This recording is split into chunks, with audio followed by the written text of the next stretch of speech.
Probably for a beginner, it would be easier to have a pattern already pieced together and quilted on the machine.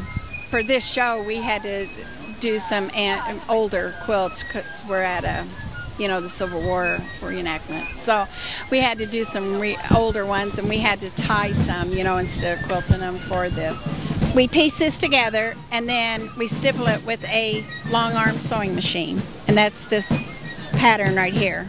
This particular one we've pieced together, but we tied it with yarn.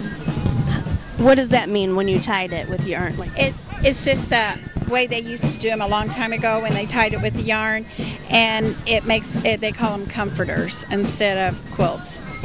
Some of the favorite things that I've gotten into are I get the panels that for baby quilts, and I stitch or decide where I'm going to stitch around the ones, and I do mine in machine stitching. And then in the bags, they're 18-inch craft panels, and each one is a little bit different as to how detailed I want to get. Well, right now we're doing what is called rag quilting.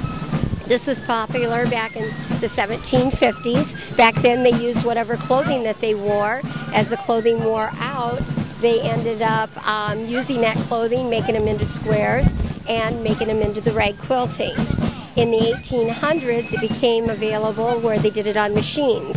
But back then, they did it all by hand. Mom, what patterns do you think would be the most for 2015?